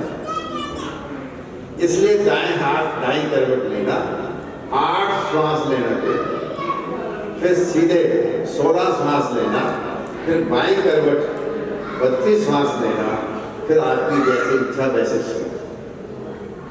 तो सोते समय फिर हम चक्कर आने से, बहुत से लोग कहते हैं लेट के चक्कर आ जाता है, तो इससे हम बच सकते हैं। क्योंकि अपने रक्त प्रवाह हो रहा है, यदि एकदम सीधा लेटेंगे तो चक्कर आने का भय है। इसी तरह से उठते समय पहले लेटे लेटे अपने थोड़ा हाथ पैर हिला लिए, हिलाने के बाद फिर करवट लेकर ही उठे और फिर बैठकर अपने एक श्लोक है, दोनों हाथों को देखना, क्राग्रे वस्ते लक्ष्मी करके आगे लक्ष्मी का वास है। कहते हैं ना 5 उंगलियों की कमाई। तो क्राग्रे वस्ते लक्ष्मी, कर मध्य सरस्वती, कर मूल, कर के मूल में भगवान का साक्षात रूप है। कर मूले तो गोविंदा, प्रभाते कर दर्शन। दूसरी से धरती को हम माँ कहते हैं, भारत माता की जय बोलते हैं।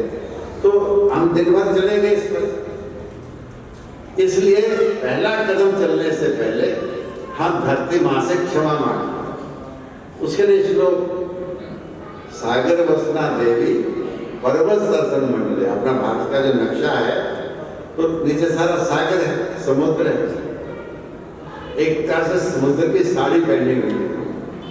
तो सागर वसना देवी पर्वत दर्शन मंडले, हिमालय है, अनेक स्थानों पर पर्वत। विष्णु पत्नी नमस्तुभ्यं पाद स्पर्शम क्षम। तो हाथ जोड़कर धरती को छूना पांचों उंगलियों से और मस्त पर लगाना और फिर वहां से चलना शुरू करना। यानी इस प्रकार की एक सोच, इस प्रकार का चिंतन। अभी पूजा जैसे भजन के अंदर भी कहा कि चिंतन करना है, चिंता नहीं करनी। चिंता तो चिता के नजदीक लेके जाती है। तो अपने को चिंतन करने में से अनेक समस्याओं का भी समाधान मिलता है। तो चिंतन करना, तो ऐसे छोटी छोटी बातें अपने घर के अंदर कैसे घर को बनाना है, कोई आता है तो कैसे उसका स्वागत करना है। मैं समझता हूँ कि परिवार प्रबोधन के में हम लोग थोड़ा विचार करें, इसकी आज समय की बड़ी आवश्यकता है। मेरा एक और सबसे निवेदन है, जिस समय के मुझे महर्षि दयानंद जी ने आर्य समाज की रचना की 19वीं शताब्दी में, 1832 से पहले आर्य समाज की उनका जन्म हुआ और बम्बई में सबसे बड़ा आर्य समाज बना, राजकोट में बना, अपने पंजाब में अमृतसर में बनाया, फाजिल का फिरोजपुर में बनाया। और 15 अगस्त 1960 में मैं अपने हरियाणा का रेवाड़ी एक जिला है, रेवाड़ी नाम का स्थान, उस आर्य समाज में ही संघ की शाखा लगी थी आर्य समाज के पास। 15 अगस्त 1960 में मैं वहाँ प्रचारक के नाते पहला दिन था मेरा उधर जाने का, तो वहाँ गया। तो आर्य समाज के माध्यम से हमारा अपने बहुत से संस्थाएं ने देश के अंदर फिर से भारतीयता को जगा, और बहुत सी कोई रूढ़िवादी चीजें हैं उसको छोड़ते जाते। शब्दों में निकालना नहीं है, जीवन से निकालना। उसके लिए कोई बात संवाद करने की आवश्यकता नहीं किसी तरह। जो अच्छी चीजें हैं उसको घर के अंदर लाना, और जो चीज अच्छी नहीं है उसको घर से निकालना। तो मैं समझता हूँ कि इस प्रकार के परिवार जैसे जैसे आगे बढ़ेंगे विस्तार होगा। और आज थोड़ी सी आवश्यकता है, मैं अपने आर्या जगत को, विश्व को आर्या जन बनाना है। हमारे देश के लोग बाहर गए, प्रबंध विश्व आर्य, आर्य का विशेष अर्थ से क्या है? आर्य समाज में आर्य समाज से संबंध नहीं है केवल, वो तो है ही, परंतु आर्य अर्थ है श्रेष्ठ जन, सत्य शक्ति।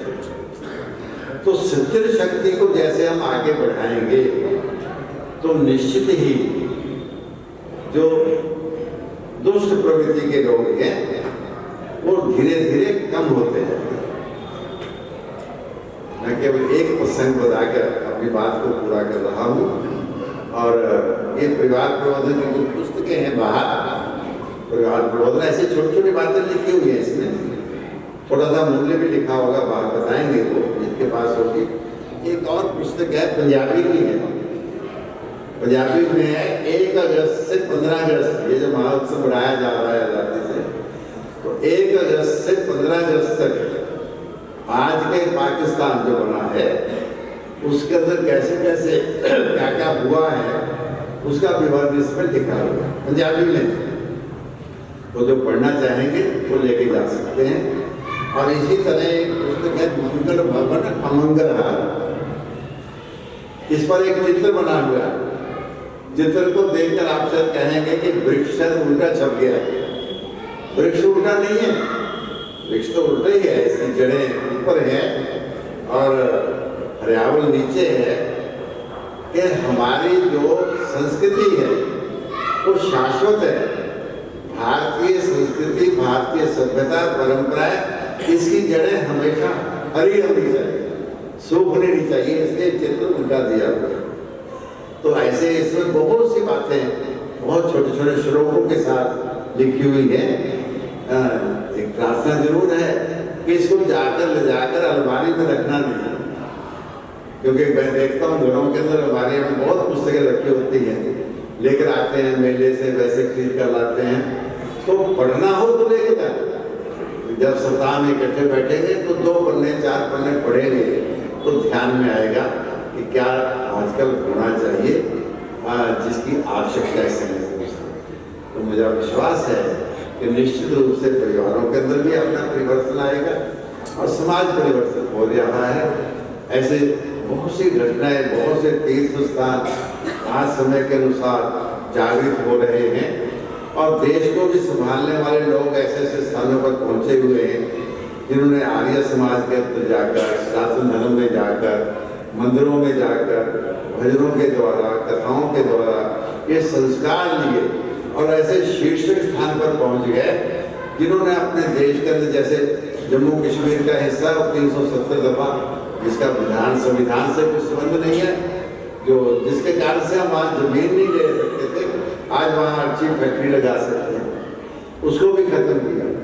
जिस राम को देश का, राम का देश कहते हैं, भारत राम का देश है, और उस राम का मंदिर भी हम सब लोग 2024 से पहले जाकर अयोध्या में देख सकते हैं, क्योंकि उसको बनाने के लिए जो बंधु लगे हुए हैं वो मेरे साथ के प्रचार की वहाँ पर चंपत राय जी महामंत्री हैं और 224 से पहले वो मंदिर पूर्ण रूप से बन जाए। तो इस प्रकार के अपने तीर्थ स्थानों पर जहाँ हम जानते हैं कि बार समाज के साथ, परिवारों के साथ बाहर घूमने जाते हैं, जाना भी चाहिए तीर्थ स्थानों पर, देवियों पर भी जाते हैं हम लोग, उनके भी दर्शन करते हैं, अपने मन के अंदर एक ऊर्जा जागती है। तो इस प्रकार की सोच है जो मैं एक निवेदन कर रहा था प्रसंग के बताकर।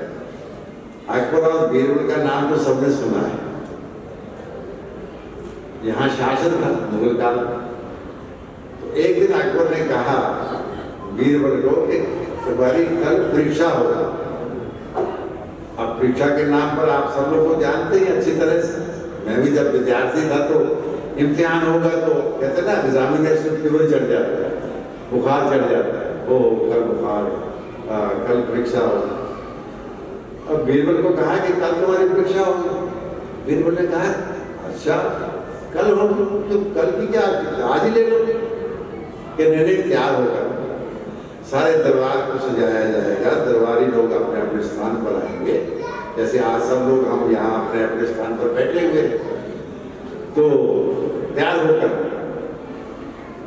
हो गया, समय निश्चित हो गया। अकबर भी आ गया, बीरबल भी आ गया, अपने अपने मंच पर बैठ गए। अकबर ने कहा बीरबल तैयार हुआ है कि हाँ बादशाह, मैं तो कल भी तैयार था, आज भी तैयार। देखो आज एक प्रश्न ऐसा है कि अगर आपने उसका उत्तर नहीं दिया तो मैं सारे राज्य के अंदर मुनादी करवाऊंगा, अकबर मूर्ख होगा, ये मुनादी कराओगे, वास्तव में उसका फर्क कहने का आपने ये। तो सारे दरबार में सुना, कोई किसी से बातचीत नहीं करता था। आज मुझे बड़ी प्रसन्नता की बात है, दो बहनें इकट्ठी होकर आपस में बात नहीं कर रही। कहते दो बहनें इकट्ठी हो जाए तो बात के बिना रह नहीं सकती, लेकिन आज शांत है यहाँ पर, ये बड़ी खुशी की बात है। तो दरबार में सन्नाटा, और अकबर ने प्रश्न क्या किया? अकबर ने कहा अच्छा ये बताओ कौन से जानवर का दूध सबसे अच्छा है? अब बीरबल का क्या उत्तर? बीरबल ने कहा कि भैंस का अच्छा है। अकबर ने कहा कि बीरबल तुम हिंदू नहीं हो क्या, भारतीय नहीं हो क्या? मैं कहा हाँ भारतीय हूँ, हिंदू। तो गाय का दूध ही होता है। अच्छा गाय को हम जानवर नहीं कहेंगे, गाय को माता कहते हैं। वो जानवर, आपने पूछा है कौन से जानवर का दूध अच्छा? तो अब ये बहुत छोटी बात है। तो गाय का भारतीय नस्ल की गाय, उसका दूध तो अमृत है, गंगा जल है। और गाय के अंदर तो वैसे ही कहते हैं ना 33 करोड़ देवताओं का वास है, 33 करोड़। उस समय देश की आबादी 33 करोड़ थी। अब बाबा रामदेव इन्होंने दुनिया में जाकर जैसे कहा कि योगा के द्वारा हाथ माता की जय करवाई, वंदे मातरम का गीत हुआ 21 जून को। उन्होंने कहा कभी कभी वो हरियाणा के रहने वाले हैं, मैंने उनका गाँव भी देखा है। नारनौल जिले की आबादी हो गई है 135 करोड़। अब उस समय तो सभी देवता थे, अब कुछ लोग लेवता भी होंगे। वो अपने मूड में जब आते हैं, आप सब जानते होंगे, कभी सुने होंगे। तो देश की आबादी इतनी हो गई है, बात सत्य है। परंतु देश के अंदर अपने देश के महापुरुषों ने, ये तो पंजाब की धरती पर तो जैसे 10 गुरुओं का इतिहास है हमारे सामने, 5 प्यारे सजाए गए, उनका इतिहास हमारे सामने।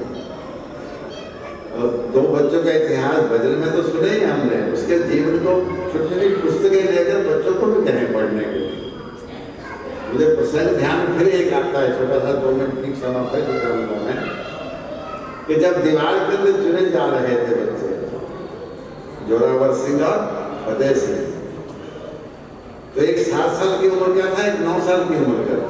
एक का कद थोड़ा छोटा था। छोटा भाई बड़े की तरफ देखकर कहता है, और बड़ा भाई छोटे की तरफ देखकर कहता है कि धन्य है। बड़ा भाई छोटे को देखकर कहता है दीवार के अंदर तुम मेरे से पहले चुने जाओगे, तुम्हारी ईंटें पहले आ जाएंगी। मेरा कद तेरे से बड़ा है, तू मेरे से पहले ही बलिदान हो जाएगा देश धर्म समाज में, मेरा नंबर बाद में आएगा, तू मेरे से धन्य है। यानी बड़े भाई की मन की बात कैसे छोटे भाई को। तो ये इतिहास हमारे देश का है, जिन्होंने दुनिया में जाकर मानवता सिखाई। तो ऐसा लगता है, फिर से मैं उन शब्दों को दोहराता हुआ अपनी बात पूर्ण कर रहा हूँ कि दुनिया, ये भारत विश्व गुरु था कट जाएगा, भारत विश्व गुरु है। भारत सोने की पूजा नहीं, सोने का शेर दुनिया आकर नतमस्तक हो, और भारत जगत गुरु भारत, जियो और जीने दो, प्राणी मात्र का कल्याण। इस आधार पर मानवता को चैलेंज करना, ये अपने अनेक संगठनों के द्वारा, संस्थाओं के द्वारा और आज अपने मंदिरों के द्वारा, आर्य समाज के द्वारा, जैन समाज के द्वारा, गुरुद्वारों के द्वारा, ऐसे ऐसे उपदेशों के द्वारा, भजनों के द्वारा ये जागृत हो रहा है। और हम सब लोग, भगवान से मेरी प्रार्थना है कि हम सब ये दिन देख कर जाएंगे। मैं स्वयं भी कई बार प्रार्थना करता हूँ, तो मुझे लगता है कि 85 वर्ष से ज़्यादा कोई होंगे, मेरी 85 वर्ष शुरू हो गया है। तो मुझे जब वो ये दिन दिखाएगा कि भारत विश्व गुरु है, तो आप सबको तो देख कर ही जाना है। भारत विश्व गुरु है, सभी शब्दों के साथ मैं विराम करता हुआ आप सबका अपने हृदय से बहुत बहुत आभारी, हृदय की गहराइयों से आपका धन्यवाद। आयोजकों को बधाई देता हूँ और ऐसे आयोजनों के द्वारा शीघ्र ही वो दिन अपने को देखने को मिलेगा। इस विश्वास और श्रद्धा के साथ हम सब लोग आगे बढ़े। जय भारत।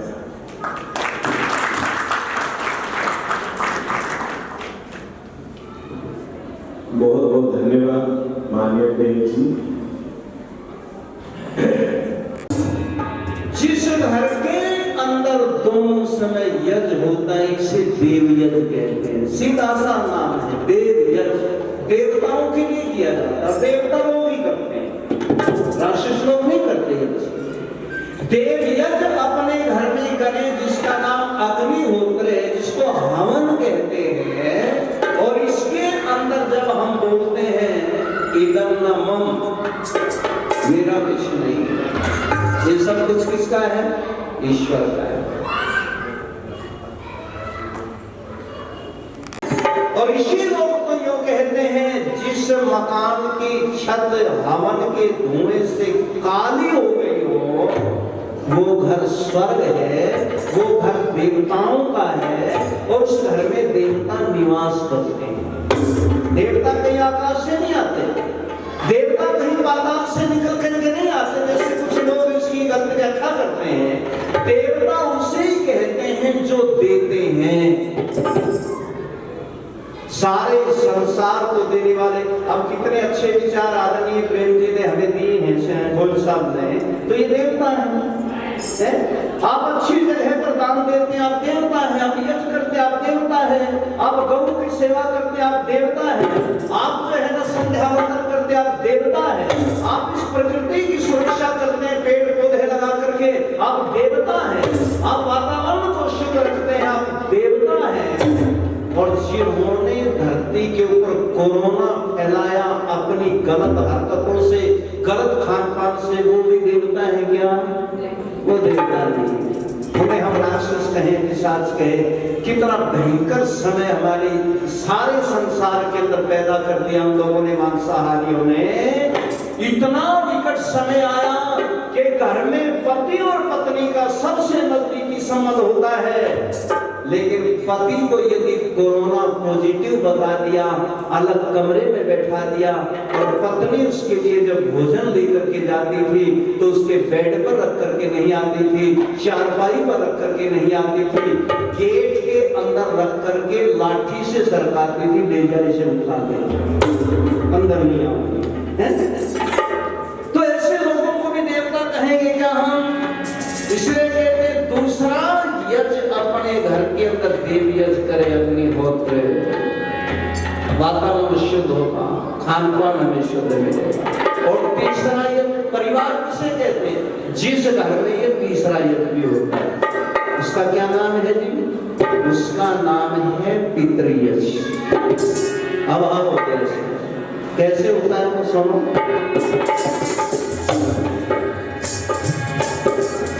यज्ञ तीसरा माँ पिता की हो सेवा, बड़ों की सेवा से ही मिलती है मेवा, बड़ों की सेवा से ही मिलती है मेवा।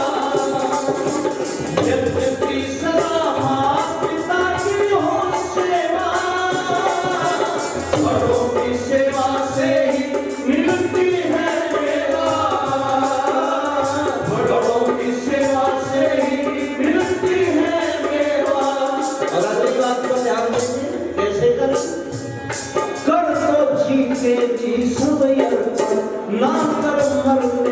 तू तर्पण कर दो जीते जी सब अर्पण ना कर मरने पर तू तर्पण भूखे पेट यदि पिता मरे तो मुश्किल श्राद्ध से भरना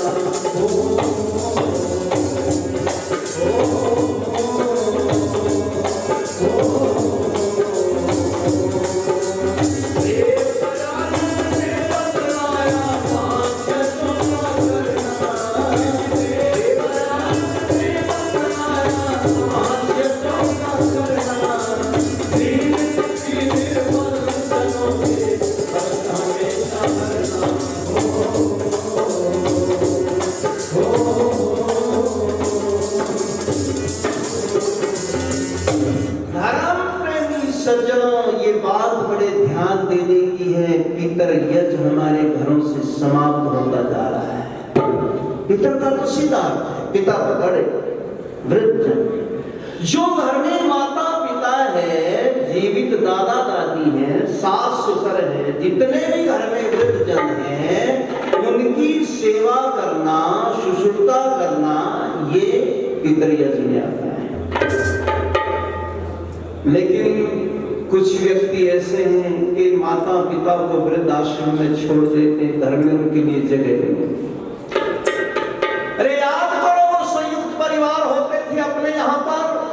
एक छत के नीचे दादा होता था, उसी छत के नीचे पोता भी होता था, उसी छत के नीचे माँ होती थी, उसी छत के नीचे बेटा होता था, उसी छत के नीचे बहू होती थी और उसी छत के नीचे बेटी होती थी। उसे संयुक्त परिवार कहा जाता था।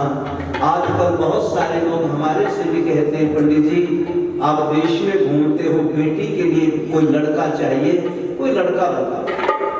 हमने कहा कैसा लड़का चाहिए?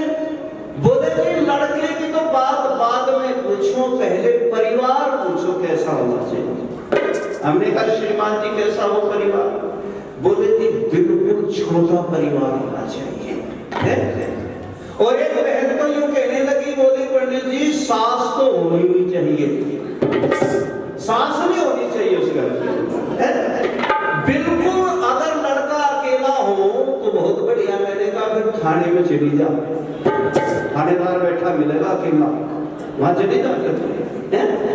अरे हमारे इतने बढ़िया संयुक्त परिवार होते थे, उन परिवारों के अंदर एक दूसरे की शर्म होती थी, एक दूसरे से लज्जा रखते थे, तब हमारे परिवार के अंदर बच्चों को संस्कार भी अच्छे मिलते थे। लेकिन आजकल परिवार छोटे हो गए और छोटे परिवारों के कारण एक दूसरे का दबाव, एक दूसरे की लज्जा समाप्त हो गई। ईमानदारी से पूछना चाहता हूँ, ऐसी बात हो रही है कि नहीं हमारे परिवार? और वृद्ध जनों से तो बातें अभी हमारे आदरणीय गोयल साहब तो यूं कह रहे थे कि बुजुर्ग बातें नहीं करते, बच्चे भी नहीं बात करते। घर में यदि 4 आदमी हैं, पोता है, दादी है, दादा है, माँ है, दादा दादी तो चलो एक बेचारे उससे थोड़ा अलग हो जाते हैं, तो 4 यदि सदस्य घर में है तो 4 के पास मोबाइल मिलेंगे और अपने अपने हाथ में मोबाइल लेकर के अपने अपने बेडरूम पर अलग अलग जाकर के पड़ जाते, एक दूसरे से पीठ घुमा करके, मालूम की वर्षों पुरानी दुश्मनी है आपस में, कोई आपस में बात नहीं करता है। इसलिए हमारे परिवार टूटते जा रहे हैं। अरे बड़ों की सेवा करो, माता पिता की सेवा करो, वृद्ध जनों की सेवा करो और जीते जी करो। मरने के बाद में हमारा कोई सेवा का कर्तव्य बाकी नहीं बचता।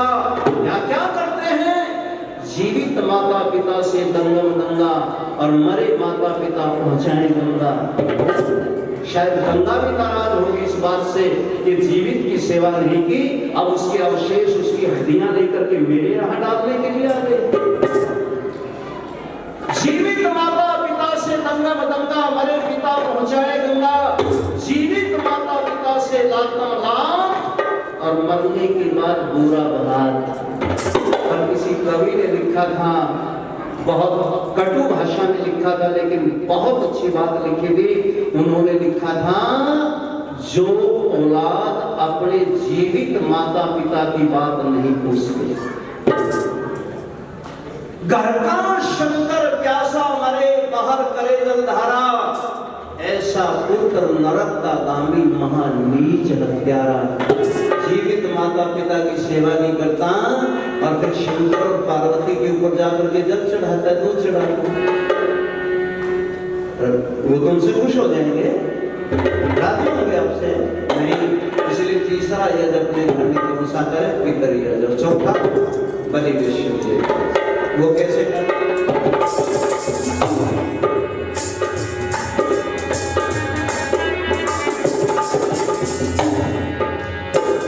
जाने अनजाने में कितना जीव मरे,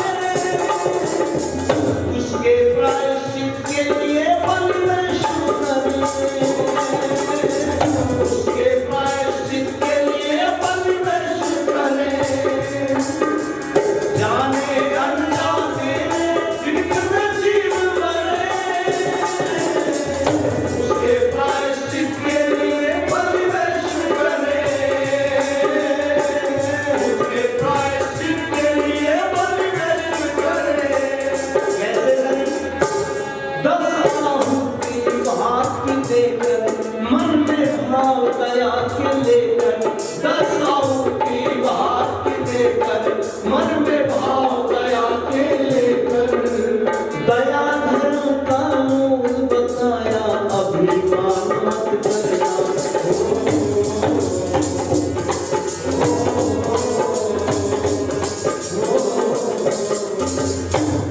ये है बलि विष्णु।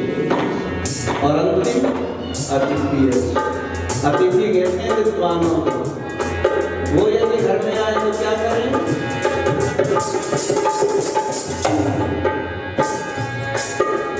अतिथि घर में आए उसका मान करो, सृष्टि का है यज्ञ पांचवां ध्यान धरो, सृष्टि का है यज्ञ पांचवां ध्यान धरो। करना इसे यथाशक्ति से, जितना सामर्थ्य जितनी शक्ति, करना इसे यथाशक्ति से, मत विचलित होना भक्ति से, करना अच्छे काम नरेश पछताएगा वरना।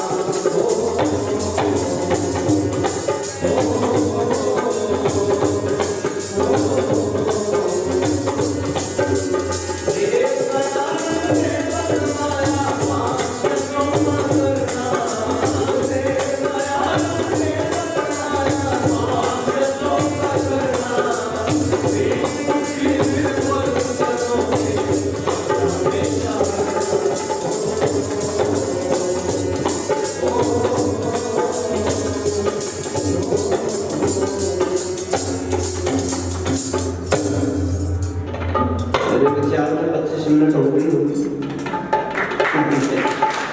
तो आइए मैंने आदरणीय सम्माननीय प्रेम गोयल जी की बात